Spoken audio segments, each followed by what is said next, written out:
Hello and welcome to Voice of Crypto. And it has been a very long time. I have not done any live streamings. I was extremely busy, guys, traveling. But I'm back with one of my very good friends, Dexter, who is the second time on this podcast. Very few people get a chance to come second time on this podcast. So, Dexter on Voice of Crypto live streaming session again.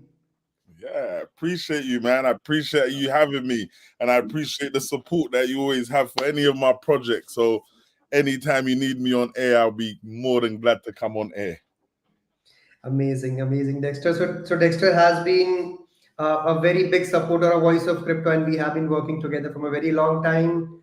And Dexter, for a lot of new viewers, I think it has been almost a year when we spoke live on the platform. A lot Yeah. of things have changed, but for new subscribers, new people, why don't you tell us your journey? What has your journey been? What you're doing currently, and what you're building?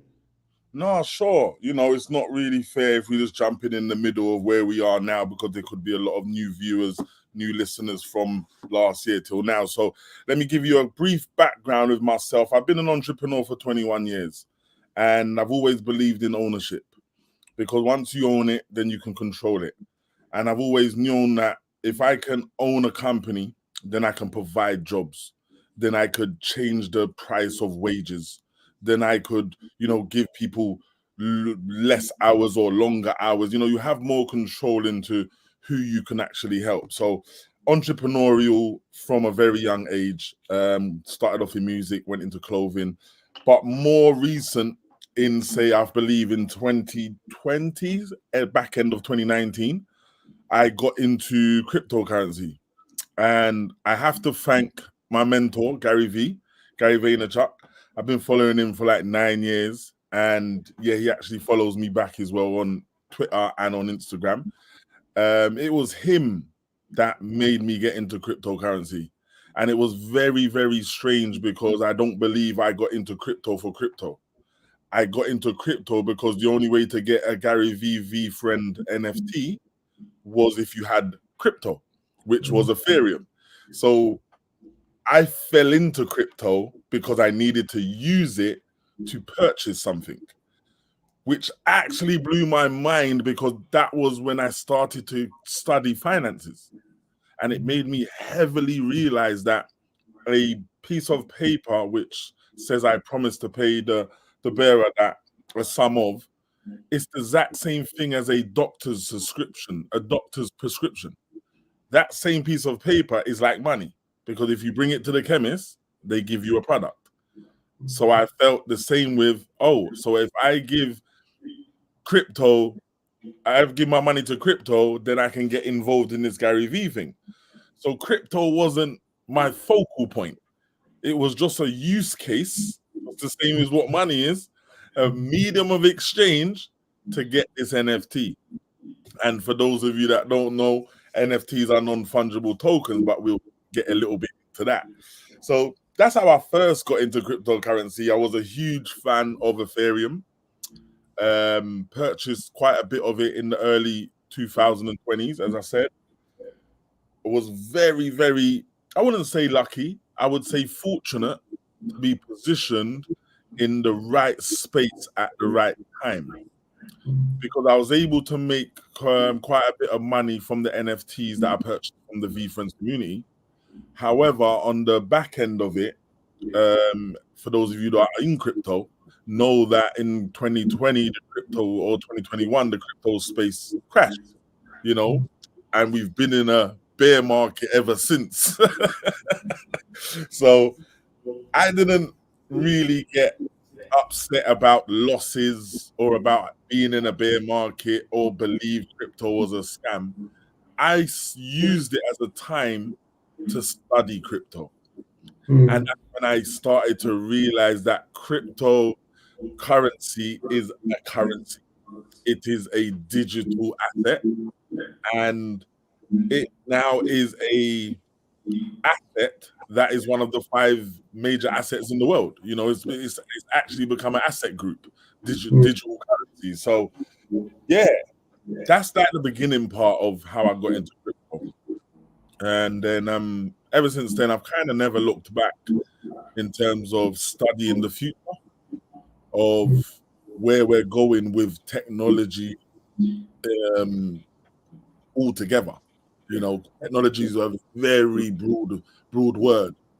But if we stay on the beginning part of when I went onto my NFT journey, loads of things did I learn, and I learned how to leverage my knowledge, learn how to leverage my community, learn how to leverage my business or my brand in order to create cohesion around education. I think that was one of my light bulb moments, knowing that I'm very community orientated. I'm a very shrewd businessman. Over the last few years, I've become a decent investor. But using all of this together to push education, what I actually stand for. So yeah, you Correct. mentioned my NFT project. Do you remember when I done my NFT project? I have heard a lot of good things about it, but Yeah. please go on about that. Ah, yeah, after being in the VFriends space for a year or so, I started to realize, okay, thanks, Gary, but now it's time to build my own community. I want to Mm, get one of these NFTs. I want to give people utility. I want to give people value, you mm, know, and I just know that even now it's still the thing of the future. So where I was good at community building, I built a community on Discord. And for those of you that are listening that may know a little bit about my background, one of my companies I ran for 10 years was called Moolah Cake. And this Moolah Cake, Money and Cake, I had a different department which we named Moolah Cake Bakery. So this was the exciting part of how I tied education to finances to community, because I know that my community understand very layman terms in terms of a bakery, a baker, ingredients, you know, mixing bowl, the kitchen. That all sounds like a shop and bakery. But realistically, our bakers are our students. The bakery is the academy. The ingredients are the knowledge. And when we're in the kitchen, we are live all together in a space discussing education. So it was very cool for me to mix my brand with finance and with community. But more to the point, what was so amazing for me was I was I was executing while studying. So whilst I'm studying crypto, studying NFTs, no, I'm building a community on Discord. Every week we are going live, teaching our community 30 to 100 plus, and then we got over 500 bakers within our Discord community going live for free every week, teaching our community about cryptocurrency, about NFTs, about blockchain, about Web3. Because, far as I'm concerned, I come from the standpoint of each one teach one. So as soon as I know something, I feel obligated to teach it to the world, especially those that are at my community at reach. So building that community, Mulacate Bakery, kind of grew pretty fast. It had a lot of parents in there working alongside their children, teaching them about digital assets, digital currency, which is kind of led to Black Tech Day. You know, BTD is overall a EdTech academy, and it's a hybrid academy because it's online and it's offline. So you can attend classes physical, or you can attend classes online, and you can attend classes by yourself, or you can attend classes with your young one, whether they're 8 years old or they're 18 or they're 30 years old. You know, learning together and growing each other through knowledge for the future is what BTD is all about.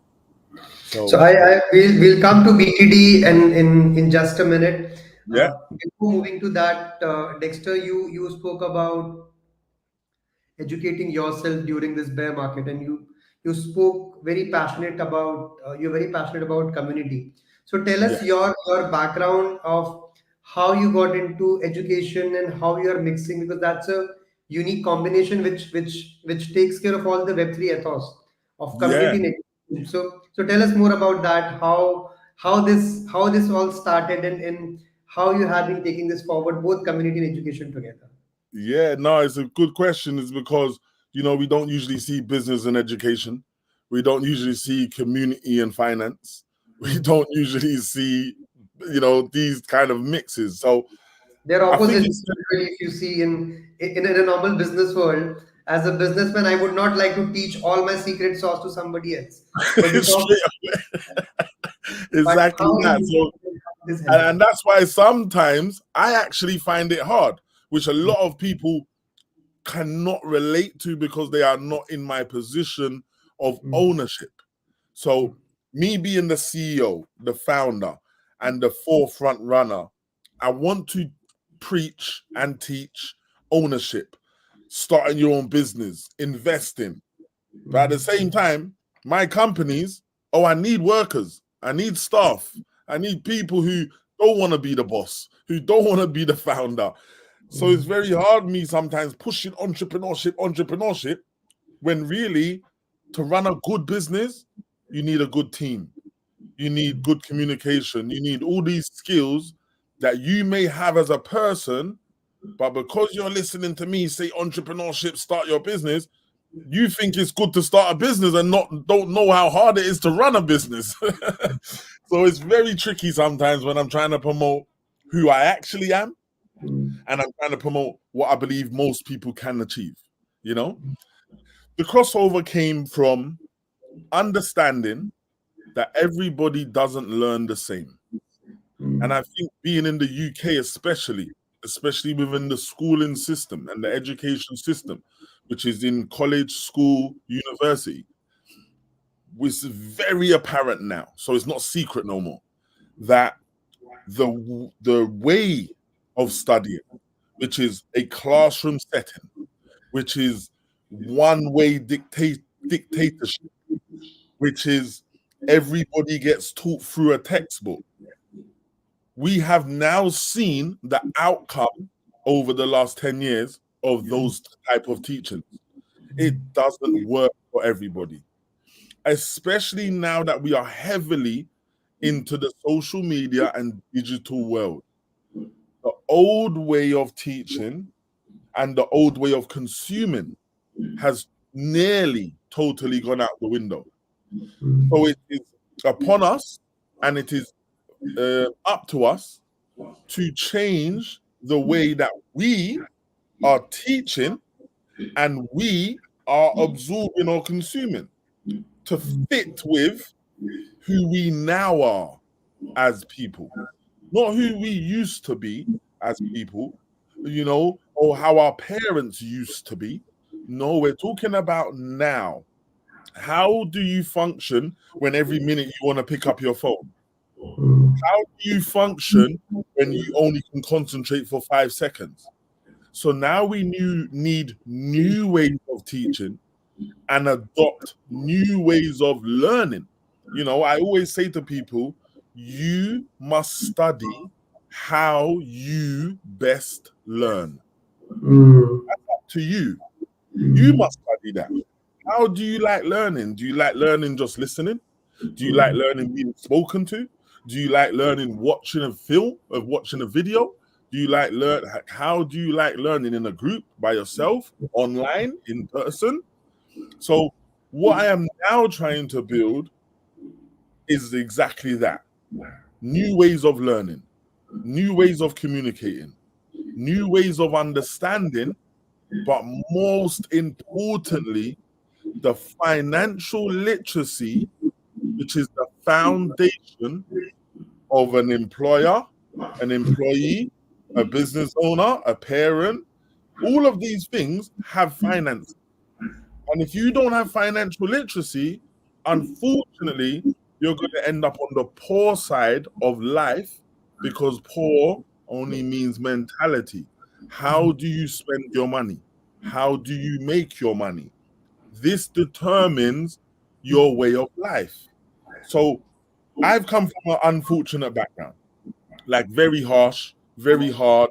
I've lived in over 21 houses. I've been left in different countries by myself before, and I've managed to come out on the other side. With the grace of God, He's pulled me through to become this person I am today. So my main goal in life is to be the social proof that it is possible. No matter where you live, no matter where you come from, no matter what you've been through, if you can breathe and get up tomorrow, you have another opportunity to make it great. As long as you are seeking the right information that can help you transform. And this is why I think education and community needs to come together. Education will take us out of poverty, and that's I me. mean, that's really a lovely thought. Is only education can take you where you want to reach. Rest, there's, I mean, no matter how much money you have, if you don't have the education, if you don't have the right mindset, you lose that money and you'll again go back to Straight away, back to zero. This is So, what it is. sorry. So tell us. I mean, I think that's really an engaging thought, and I know you have been working very closely with community and education, and that's what you teach young people about, not just bookish knowledge, but also practical ways. And I have seen a lot of videos of you where some of your students have been started doing good in life, Yeah. and then that culminates to the T-shirt which you are wearing, which is Black Tech Day. So tell Yeah. us how Black Tech Day came into picture, how you thought about it, and what is the purpose of creating Black Tech Day in UK? No, very, very important. So Black Tech Day came about because, as I said, I'm an entrepreneur and I believe that I've been able to explore life in many ways. Hmm. Throughout the exploring, I've obtained so much knowledge and so much wisdom. And I believe that I really want to share it with the world.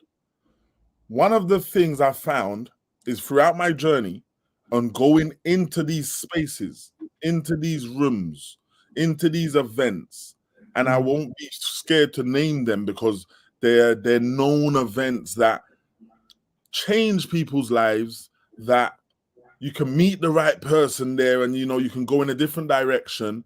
These are the places that the Black community especially either Hmm. doesn't know about, don't have access to, or Hmm. can't afford to go.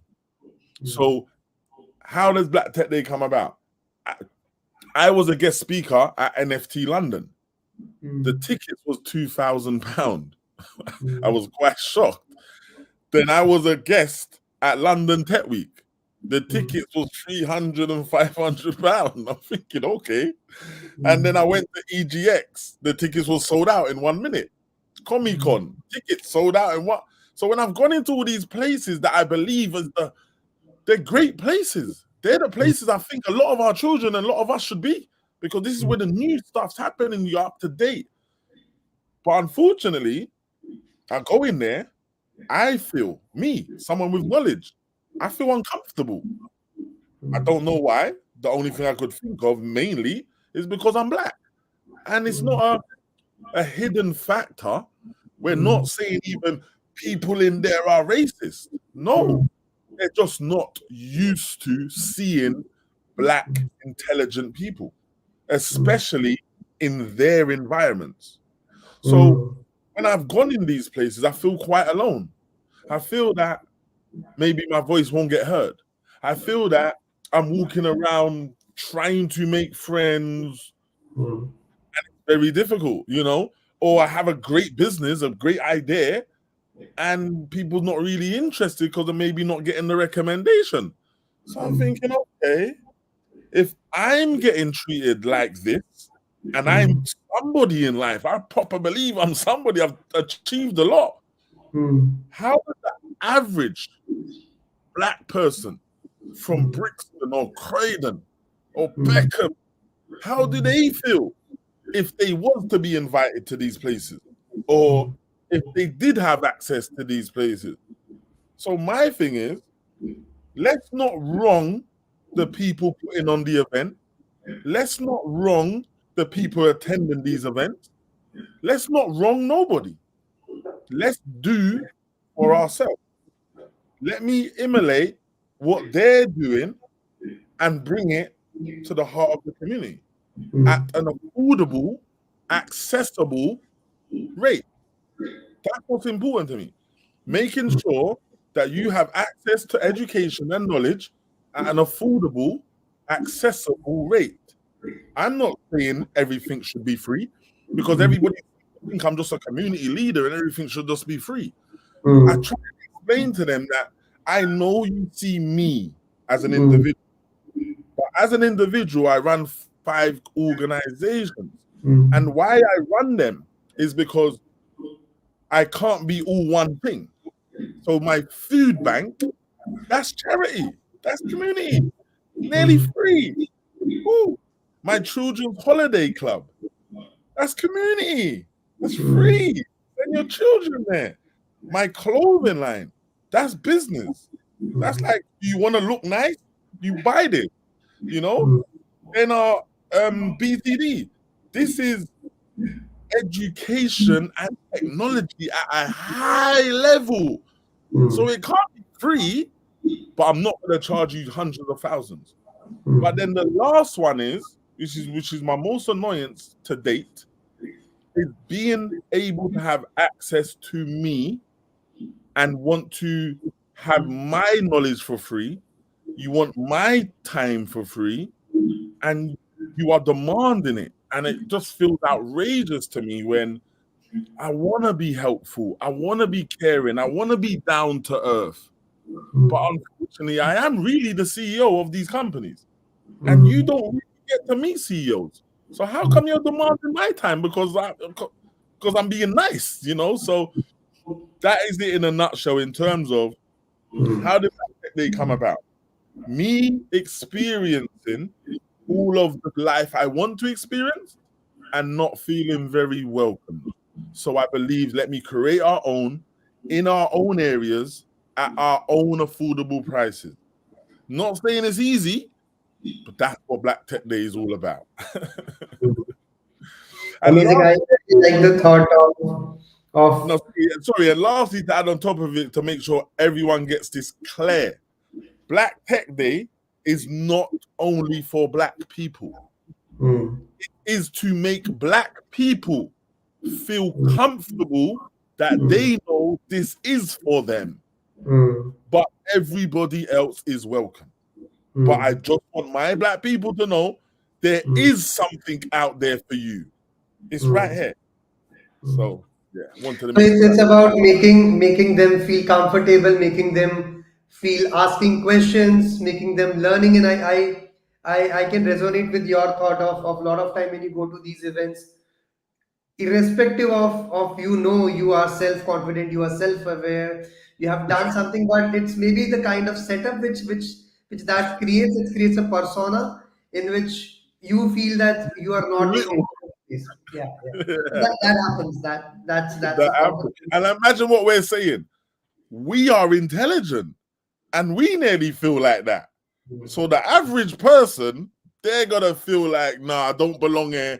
I can't ask questions. I can't touch that. Should I stand in this line? Mm. Can you see my name? You know, they just feel worried.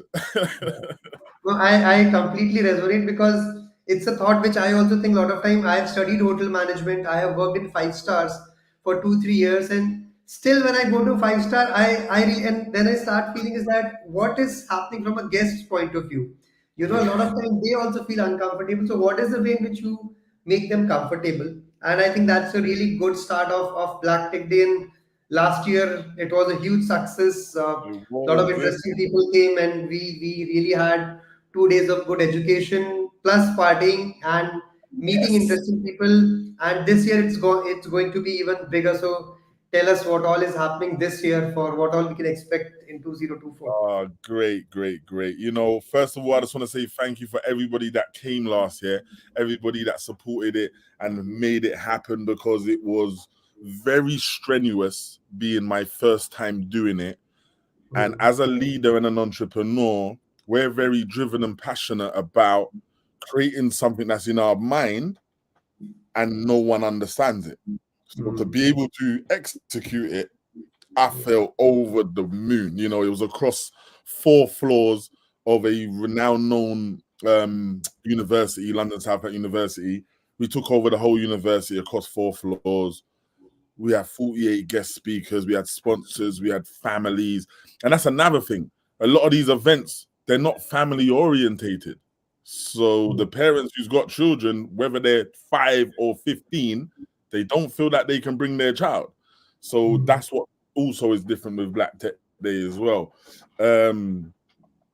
Lastly, this year, there's a few things that's changed this year, which I'm proud of, but also a little bit dubious about. So one is that a great announcement is that we are having the event in the new Murky FC HQ, which is also the Adidas building. This building's been in the making for 2.5 years, and not a lot of people know that. You know, behind the scenes, attending meetings, giving them my pitch, telling them how we're going to sustain the building. You know, a lot of people just saw the launch and Stormzy's name and Murky. But at the same time, there's a lot of groundwork that goes into these things. And even ongoing, you know, what's going to happen at the building. It's easy opening the building, but what's going to happen at the building afterwards, classes and lessons and stuff like that. And to be at the table, I felt privileged just because it was very important to me that we didn't just make a leisure center or another football place. That's why it's very special to me that we have the EA Sports gaming room. It's special to me that we have classrooms that we can teach financial literacy in. So this year at Black Tech Day, we are in the lovely building. The unfortunate bit is just that it's a lot less capacity. Be open and clear for everyone who's listening. Last year was 800 per day. This year is only 300 per day. So get your tickets early. I'm being serious. Just get it, because once it's full capacity, there's nothing I can do. You know, like you can't follow me and I can't get you in. You know what I mean? So please get your tickets early. We have an exclusive 1-versus-1 football competition with the Streets Football Academy, who are doing massive stuff on YouTube. And we've got a few special guests coming down to see that. We have FC24 competitions with melanin gamers. We have gaming panels, financial literacy panels, cybersecurity panels. We have public speaking workshops. We have soft skill workshops, AI workshops. Like, one of the things I want everyone to know about Black Tech Day is it's not formal. So it's not like, oh, I have to be there at this time. I have to wear this. You know, I have to be a bit more quiet when I'm walking in. No, be yourself. Check out the magazine with all the time slots. There's going to be amazing exhibitors there as well. There's lots of stuff to buy, lots of stuff to be included in, giveaways, and amazing network. One thing I like about Black Tech Day is it's a lot of my network. So when I've gone NFT London, I have made a few friends. I bring them to my network. I've gone London Tech Week, I've met a new friends. I bring them to my network. So the community can get to meet my friends, like yourself, you know? And then they're going to think, oh, yeah, I like Voice of Crypto. I'm like, yeah, I'm happy that I made you not know him. Because if you would have went to London Tech Week and seen him, you probably would have thought you couldn't speak to him. So I'm very happy to connect the community to education, to finance, to business. That's what I love. Very happy. Correct, Dexter, and we all are waiting for Black Tech Day. It was a huge success last year, and looking forward for this one. Any lasting thoughts which you would like to give our audiences? A lot of these audiences are young budding entrepreneur who are just getting into Web3, understanding Web3. And you came from a completely different background of business to Web3. Tell us about, I mean, what could be some of the tips which people who are listening to this Yeah, very true. live can do this. Yeah. Very true. I could give some different tips away from, you know, my companies and what I'm actually doing. There's tips in it on how to think or how to be or what you should be doing. So let's go through a few of them. Please understand, in my opinion, crypto is not a scam. It is a part of the financial structure. So if you want to learn more about cryptocurrency, I would suggest you study more finance. When you learn more about finance, it will lead you to digital finance, which will lead you to cryptocurrency. Yeah. Then also think about when I'm saying ownership and what it looks like to own something. The main thing that I believe as a person we should be aiming for is owning our own time. In order to own your own time, you must be able to afford your own time. In order to afford your own time, you must have certain amount of income that you can live off so you can decide to do what you want to do. That is the breakdown of financial independence or financial freedom. The only way you get to these positions is through asset ownership, owning assets such as digital assets, real estate, commodities, paper assets, or what's the last asset, or a business. Those are the 5 assets that you should be, as a young entrepreneur, you should just be pouring into every day. Whether that's pouring 5, 10, 50 pound a month, a week into stocks, whether that is buying a little bit of gold every week, every month, a little bit of gold or silver, whether that is starting your own business through a clothing line, through a mini cab station, I don't know what it is, owning a business, you know, owning stocks and shares, because this leads to dividends, which is really residual income. And then lastly, digital assets. You can own .coms, you can own .eths.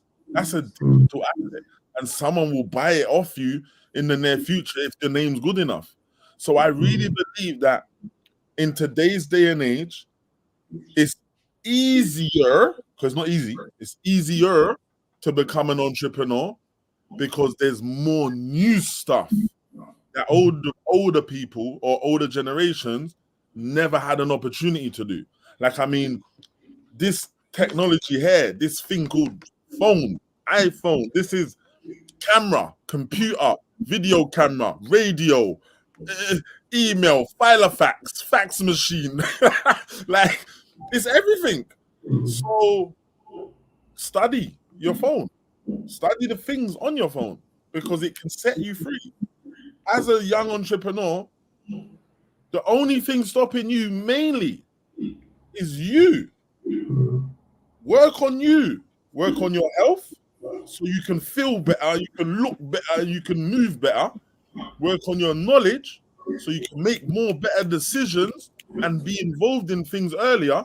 And then work on your community or your environment, because this is what keeps you stable. This is what keeps you down to earth, you know? But all of those things are called investment. Every time I say investment, people just think money. No, bro, you got to invest time into relationships. You got to invest time into yourself.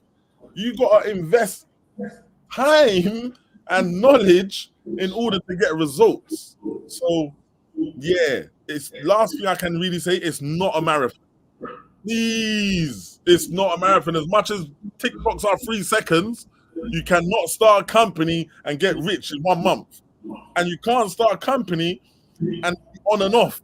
You can't do it 1 week and then not do it a week and then not gonna do it next. You can't get successful like that. Consistency is Right. key. It's so key. So that is my tips to the young entrepreneurs, everyone out there in the Voice of Crypto community. Stay safe, DYOR, do your own research, invest in yourself, and become the best version of yourself. That is from me, myself, Dexter Simms, CEO of Mula Cake, founder of Black Tech Day. I am very happy today. I'm very in a good mood. So, yeah, thank you for having me. Thank you, Dexter, and thank you for your time and spending your time and your sharing your wisdom and insights with the viewers. And all the best for the next Black Tech Day, and we'll all see you soon. 100%, man. Thank you as always, Abs, and thank you, Voice of Crypto. See you lot soon, yeah? Bye. All right, take care.